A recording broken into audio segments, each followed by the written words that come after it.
In this tutorial, we're going to go over how to get stock prices, crypto prices, and currency prices in Excel.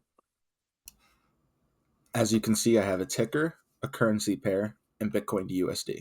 Now, what we can do is we can come over to the data tab. We can press into our variable here. And for example, this one's a stock, so we could press on stocks. Now you can see you have this button here.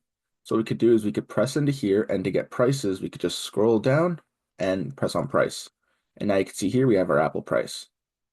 Next, we can come down to our two currencies. We can highlight both and just press currencies. You can see do the same for these, and we now have a scroll for here as well.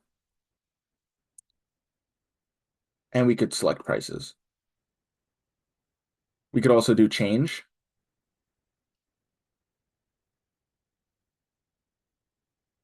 And we could even use functionality like this.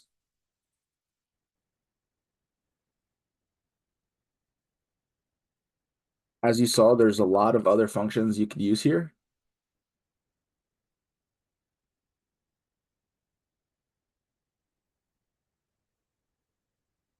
And all of these numbers will update with some type of delay.